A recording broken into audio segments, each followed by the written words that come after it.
Posmada.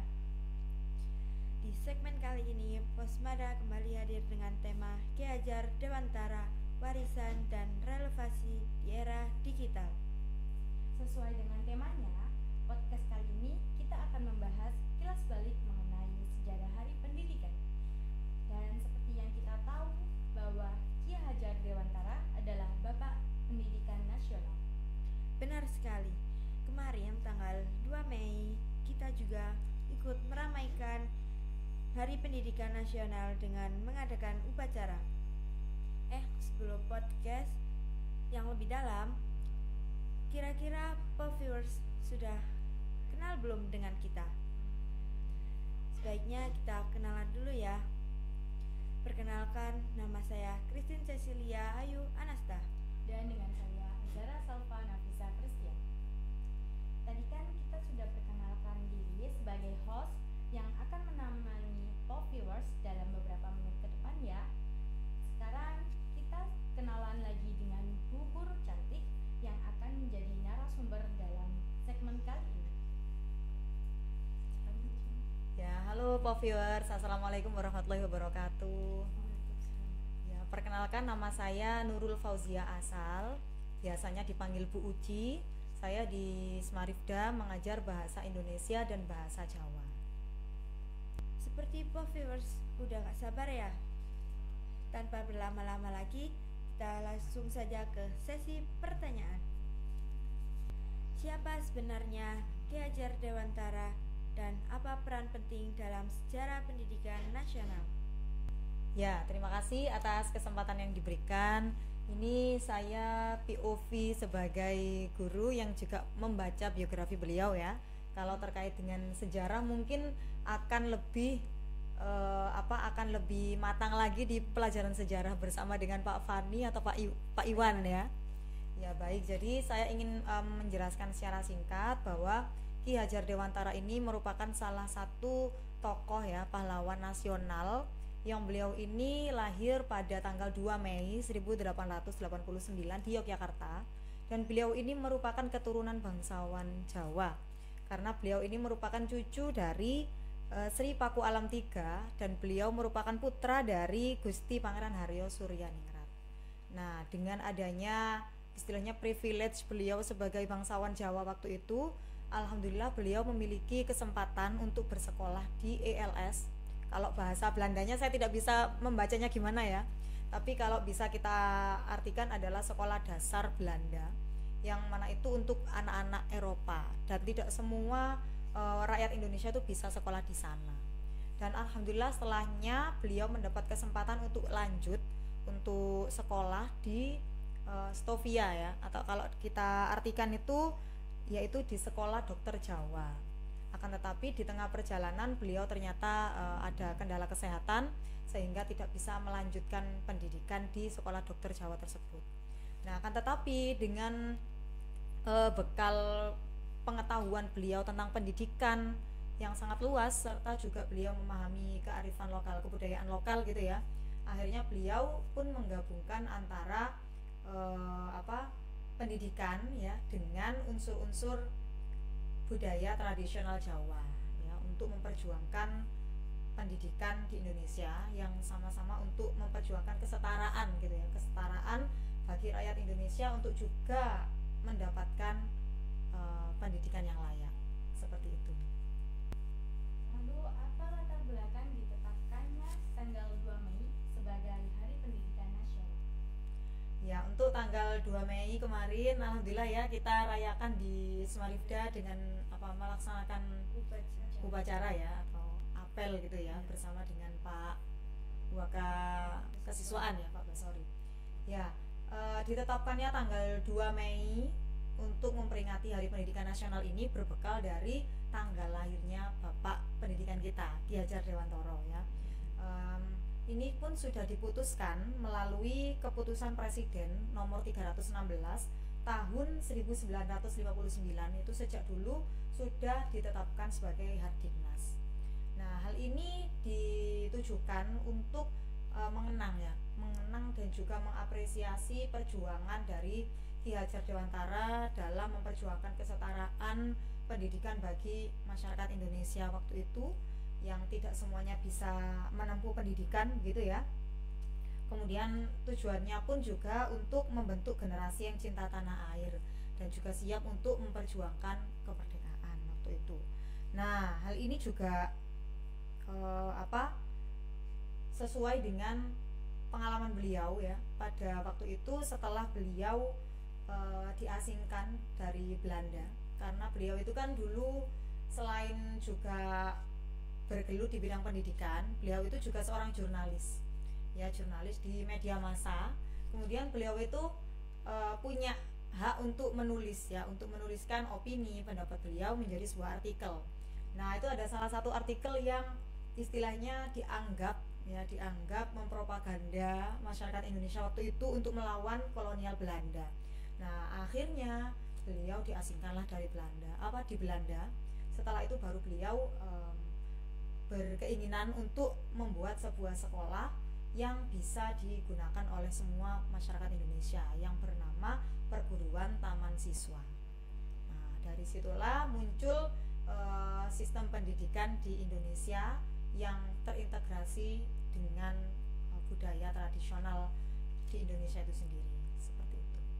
Apa sih Bu nilai utama yang diperjuangkan oleh Ki Hajar Dewantara melalui Taman Siswa, serta bagaimana kondisi pendidikan Indonesia pada masa Ki Hajar Dewantara dibandingkan dengan sekarang? Ya, baik. Untuk nilai-nilai yang diperjuangkan beliau dalam hal pendidikan, tentunya beliau ini memperjuangkan kemerdekaan dalam belajar ya. Tidak sama dengan waktu pemerintah kolonial Belanda yang mereka itu sistem mendidiknya itu perintah dan sanksi. Jadi perintah kalau sudah disuruh A ya harus melakukan, kalau tidak ya langsung mendapatkan sanksi begitu ya, sanksi yang keras. Akan tetapi dengan adanya Ki Hajar Dewantara ini dalam sistem pendidikannya ini lebih mengutamakan pada memberikan dorongan semangat kepada para siswa ya, yaitu untuk memiliki semangat kebangsaan ya, semangat kebangsaan dan juga kebebasan berpendapat.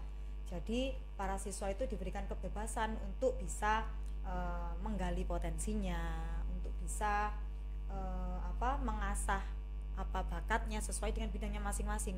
Dan kalau misalkan terdapat kesalahan pun, nah Ki Hajar Dewantara ini juga mengajarkan kita untuk tidak langsung diberikan sanksi tegas ya, tetapi dengan memberikan yang namanya hal-hal baik ya, hal-hal baik apa yang bisa diperoleh dari kesalahan yang sudah didapatkan. Dan ini juga diterapkan di Indonesia, khususnya di kurikulum yang sedang berlaku saat ini ya, yaitu kurikulum Merdeka ya. Jadi di kurikulum Merdeka ini juga diutamakan pada merdeka belajar. Merdeka belajar bukan berarti siswa itu merdeka tidak belajar, bukan ya. Bukan. Tetapi mereka merdeka untuk bisa memilih kira-kira potensi mereka ada di bagian mana, itu yang nanti harus dikembangkan dan dikuatkan lagi, diasah dengan baik. Nah, kemudian di kurikulum Merdeka ini juga jika dibandingkan dengan kurikulum yang sebelumnya, ini kan memang memfokuskan pada siswa atau student center ya. Dibandingkan dengan dulu itu kalau pelajaran kan ya hanya ceramah dari Bapak Ibu guru, siswa menulis, mencatat gitu ya. Tetapi kalau sekarang di kurikulum Merdeka ini guru itu istilahnya sebagai fasilitator gitu ya, yang mengarahkan siswa untuk bisa menemukan ilmu yang nantinya bisa mereka terapkan dalam kehidupan sehari-hari. Seperti itu. Nah, kemudian apa saja sih perubahannya yang dibawa dalam kurikulum Merdeka ini? Yang pertama ya adalah merdeka dalam merekonsep ulang pembelajaran. Jadi sistem pembelajaran atau konsep dalam mengajar ini setiap sekolah dibebaskan untuk mau membuat yang bagaimana sesuai dengan kondisi dari sekolahnya masing-masing maupun kondisi setiap kelas. Bahkan kadang satu kelas satu dengan yang lainnya itu kan berbeda karakter gitu ya. Nah, itu juga Bapak Ibu guru dibebaskan untuk menggunakan metode yang sekiranya sesuai dengan gaya belajar atau dengan cara siswa dalam belajar, seperti itu. Kemudian yang kedua yaitu untuk memunculkan kemandirian siswa ya. Kemandirian siswa ini menjadi prioritas. Jadi tidak lagi satu-satunya sumber ilmu itu guru, tetapi sumber ilmu itu bisa diarahkan oleh Bapak Ibu guru untuk diperoleh siswa. Karena kalau siswa hanya mendengar saja itu kan mungkin sebentar sudah hilang ya, dari masuk telinga kanan keluar telinga kiri. Nah, sedangkan kalau siswa itu mengalami sendiri pembelajaran itu, maka dia akan masuk dalam hati mereka, akan mereka ingat dalam benak mereka, bahkan sampai nanti mereka sudah dewasa, sudah tua, dan akhirnya bisa menjadi ilmu yang bermanfaat. Seperti itu. Kemudian yang ketiga, di kurikulum Merdeka ini juga memanfaatkan teknologi ya, memanfaatkan teknologi sebagai mitra pembelajaran. Jadi tidak hanya manual mencatat materi, tetapi evaluasi pun itu juga bisa menggunakan teknologi yang membuat siswa itu senang gitu ya, senang dalam belajar dan juga mengerjakan soal-soal gitu. Lalu yang berikutnya adalah evaluasi di kurikulum Merdeka ini tidak hanya menitik beratkan pada hasil ya atau nilai berupa angka, tetapi juga Bapak Ibu guru itu juga sangat menghargai bagaimana proses siswa dalam belajar. Maka untuk anak-anak semuanya jangan khawatir misalkan ketika ujian gitu ya, kalian nilainya kok tidak sesuai dengan usaha keras yang sudah kalian lakukan. Itu jangan khawatir, karena Bapak Ibu guru pun dalam memberi nilai itu tidak hanya ketika ujian, melainkan proses kegiatan belajar mengajar di kelas, ketika sampai semuanya aktif bertanya ya, atau aktif memberikan pendapat. Nah, itu juga bisa memberikan nilai plus untuk siswa tersebut. Kalau boleh tahu nih Bu ya, bagaimana filosofi Tutwuri Handayani lahir dan apa makna lengkap dari semboyan tersebut? Ya. Baik, untuk Tutwuri Handayani ini kan salah satu bukan salah satu ya, memang jargon dalam logonya itu Kemdikbud ya, atau sekarang sekarang berubah menjadi Mendikdasmen ya, Kemdikdasmen. Ya, ini ada di dalam logo Tutwuri Handayani seperti itu ya pernyataannya. Nah, untuk Tutwuri Handayani itu sendiri diambil dari peribahasa dalam bahasa Jawa. Kalau selengkapnya itu ing ngarsa sung tulodo, ing madya mangun karsa, tutwuri handayani. Nah, untuk ing ngarsa sung tulodo itu kan di depan berikan contoh. Kemudian ing madya mangun karsa itu di tengah, yaitu siswa itu sendiri. Di tengah itu ing madya mangun karsa yang membangun semangat untuk belajar. Sedangkan untuk tutwuri handayani, nah ini yang menjadi patokan oleh Bapak Ibu guru, yaitu guru itu dari belakang memberikan dorongan, dari belakang memberikan semangat ya, bukan untuk menyuruh siswa harus begini harus begitu, tapi Bapak Ibu guru itu bertugas untuk mengarahkan dari belakang, memberikan motivasi, semangat agar para siswa itu bisa berkembang sesuai dengan potensinya masing-masing. Seperti itu. Lalu bagaimana makna Tutwuri Handayani ini bisa diinterpretasikan dalam konteks pendidikan digital saat ini? Ya, untuk interpretasi dari Tutwuri Handayani ya dikaitkan dengan pendidikan digital saat ini. Sekarang pendidikan berbasis digital gitu ya. Baik, ini sebenarnya juga mengacu pada kata-kata ya, quotes dari Ali bin Abi Thalib, yaitu didiklah anak sesuai dengan zamannya karena mereka hidup pada zamannya bukan pada zamanmu. Nah, ini kalau kita kaitkan ada hubungannya ya. Jadi kita dalam mendidik seorang anak atau seorang siswa itu dikaitkan dengan zamannya atau disesuaikan dengan zaman mereka.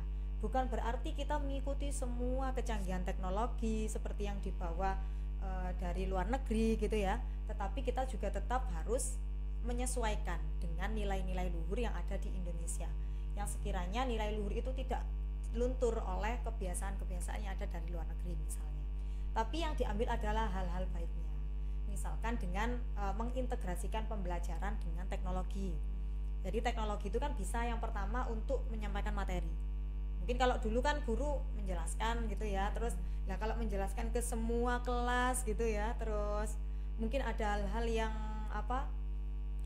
membosankan gitu ya kalau ceramah. Tapi kalau dengan materi ini kita sampaikan dengan teknologi, misalkan dengan PowerPoint, kemudian diberi ilustrasi-ilustrasi, nah itu kan akan membuat siswa lebih lebih semangat gitu.